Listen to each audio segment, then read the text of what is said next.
A lot of K-pop groups make great music, but very few of them build worlds that goes beyond anything. And that's why I think Aespa is one of the best K-pop groups right now. And not just because of their music or songs, but just because everything fits and connects so well together. And not just because of their songs, but because of their marketing, their concepts, their styling, their music videos, their branding, their world building, their entire universe. And over the last few years, Aespa has built something that just goes way beyond a normal comeback cycle. And as someone who studies communication science, I think their branding is one of the best out there. And Aespa is really one of the most interesting artists to look upon, because I don't follow the normal trends or the normal K-pop strategies. So in this video, I want to break down why I think what Aespa makes so interesting and how they became one of the best K-pop groups ever. I bring all the drama, I bring drama, bring my girls in the back, drama. I think people really underestimate the power of marketing, because Aespa's marketing is insane. And because I study it myself, I go crazy for their marketing. It is absolutely mental. They have one of the best campaigns and concepts with every comeback, and I'm always so blown away by it. Because they do not just promote songs, they literally take you into their world. And everything connects and intertwines with each other, and that's why I think it's so beautiful. Every era feels new, but still so much like Aespa, which is so hard to do, because a lot of artists become a bit repetitive or tend to change up so much that they have kind of like lost themselves. And Aespa evolving is like Aespa evolving. They are growing every step, and mostly that works because all of it is tied to something bigger, to their world. Their teasers, their promo films, the little short films, the website, the interactive thingies that they do. Everything is connected with each other. So let's get into a few examples of my favorite strategies of them. Let's start with Drama. Drama was one of the few songs that made Aespa really huge, I think. Before they released their album, their mini album, or their single, Drama, their build up to it was so spectacular. You could go online on a website and you would be in the city, which would later be in the music video. And you can look around, and there were all of these billboards. And on the billboards, there are the dates. There are the spoiler dates, you know? And I have never seen anyone do this before. This is so creative. I gotta give their team props because it is just insane. Same goes with their concept photos. They were in the city, they are giants, and that's just so creative. And I have never seen something like this before, and it is just so pretty. Also, they released a little The Drama trailer films from each member with their acting, and it is just so cool to see. And with Whiplash.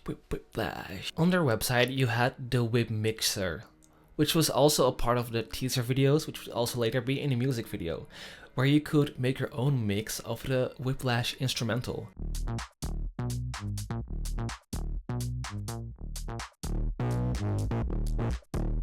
And that is so fucking creative. I have never seen anyone do that before. With each comeback, they get creative, they get things done, and the creative team behind them is fucking amazing. And one of my favorite marketing strategies was from Armageddon, the double single title track. And I heard someone say, one for the charts and one for the arts. They released so many teasers, the crop circles, the little long messages with aliens. Their website was taken about a strange phenomenon happening. We had the super being teasers, which were also a part of the music video, but also a part of their thingies. That whole rollout was just huge. Not just because the songs were good, because they were amazing, but their whole campaign felt like an event on its own. And even like doing a double title track is crazy insane, but also adds to artistic value, which I really appreciate. And everything ties in with each other and connects with their lore from Kwanya. I know they have stepped down from their lore a bit, but with Whiplash, they also had the new remodel of the A characters. I miss Kwanya though. I want to get a new episode, but I don't think we're getting one. Their visuals and aesthetics. And when I say the visuals, I mean everything. Their music videos, their styling, the editing, the symbols, all of the textures, the way their whole world feels. With Armageddon, they had each custom-made nails that were like this long. I will put it up on the screen. Oh my god, who has done this before? Nobody but Aespa. Aespa's visuals never are made to look a certain way. They feel specifically designed for Aespa. They are so experimental with everything, and it doesn't matter how they are styled. With every music video, like I think My Road versus a drama music video or a Whiplash video are so apart from each other, but they all feel a part of the world of Aespa. Everything feels intentional. The other thing, their music. Needless to say, they have a really big world, but their music literally complements it so well. Because if the visuals were futuristic and their music was safe, it would have not have matched. Because this is also why their song hit so deep.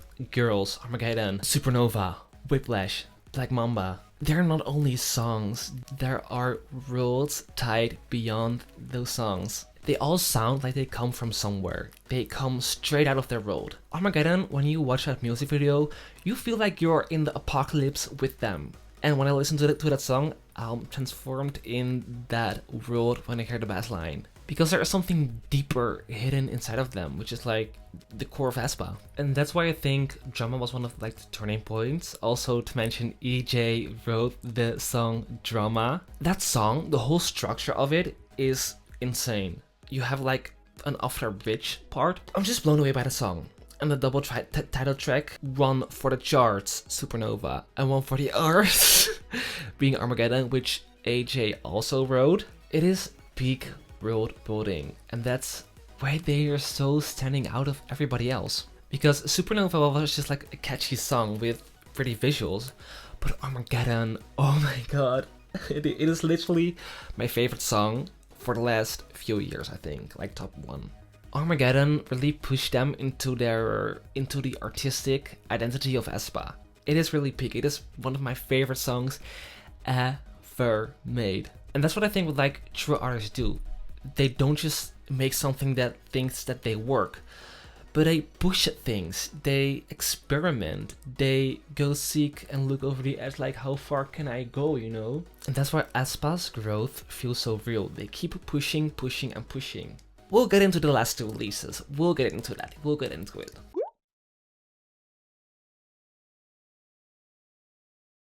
This is the part I think what people really miss. Aespa's lore. I know loads and loads of people hate them because of their lore, but I actually miss it a bit, because it has been a bit missing. That story is not just for decoration. It is pulling everything together and connecting it and making it so deeply. It makes everything feel stronger. The lore gave them structure, it gave them symbolism, it gave them things that were Aespa. It made them giving a recurrent language, it made them a whole universe. It made the visuals bigger and it made the song feels connected. And it made the marketing feel intentional. And the whole I don't know how to pronounce it, like Aespa or AE. That whole concept, Quania, Sync, Navis, the split between the virtual and the real identity, which they I think have let go a bit, but all of that combined made them feel like a really connected universe. And that's why I think other groups are getting inspired by Aespa, but they still miss that little spark. Because for those groups, it doesn't connect with their whole picture. It doesn't connect with the deeper story laying underneath it. Everything that they do that is new, they have set the bar. People have noticed it worked, and that's why people copy it. It's not really like copying, but they're like taking inspiration from it and then rewriting it and putting it into their own work. And I also know a lot of the creative directors work with multiple K-pop groups, so you know. I also want to be a bit honest with you guys. Although Aespa is my favorite group, I have some critique. This is not hate, this is my opinion. I do feel like the rough edge has been softened up a bit, which is really sad. because Dirty Work and Rich Man could have been so much better if they were just like having that little edge and rough, seeking and looking up, also picking over the edge. It is really bad that the Rich Man demo got leaked because Okay, listen up, let me mansplain. Let me talk down what we dictate. I'm a boss, I'm a bitch, and I'm insane. Shake your head like a pig on a big plate. if they would have released it that way, they would have gone even much higher, you know? The thing that made Aespa so exciting, so refreshing, because they were experimenting, they were risking stuff. After their latest two releases, they have taken a step back. And I was like, why are you doing this? This is not connected to the deeper lore, the deeper understanding of what you guys have always been. So I really hope that the next few comebacks will be experimental again. A little bit weird, you know, a little bit risky. I think they were like trying to appeal to more people, but when you tend to try to appeal to someone, you end up appealing to no one. But we have a new album coming up. I also miss the fact that we're kind of letting go of crying out. I know the whole concept is sometimes weird and not really like flowing into each other well, but I really think that lore deepens them as artists, and some people really underappreciate it, because I myself, I really appreciate it because I'm also an artist. I feel like something is missing currently. I miss the deeper storytelling, I miss the edge they had. I kind of miss the feeling like, oh my god, like what's going on, you know, not knowing what's going to happen next. And Rich Man and Dirty Work were kind of like predictable. I still love them, but that Rich Man demo, you cannot say that the released version is better than the demo. The whole concept did not match the song, and that's why it went wrong. It didn't went wrong, but you know what I mean. You can argue that they have just found their sound and aesthetic and just sticking with them, and yeah, I get that. But I think part of Aespa's whole thing is the evolution of it all. So when things get safer and a little less intense, I'm like, what's going on? I feel like it's getting a little bit disconnected from their core. And that's a bit sad because I know how good they are. So, is Aespa one of the best K-pop groups in this time and age? I think so.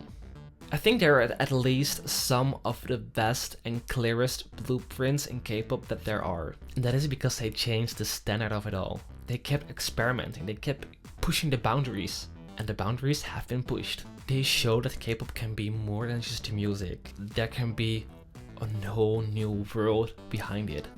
And I know a lot of other groups did this too. Luna, may they rest in peace. The Seraphim also has some kind of lore. And you know, Aespa don't follow trends. They build them, they make them, they set the tone. I really hope that the next Aespa comeback, it will be as huge and as experimental and boundary pushing as Armageddon, because oh my god. I hope you guys enjoyed this video. It's my first time making a video like this. It's a bit messy, but you know, I'm trying. Let me know what you guys think of Aespa, and like us, subscribe, comment if you would want to see more deep dives of other artists, because I have the strategic mind behind it and also the artistic mind behind it. Bye.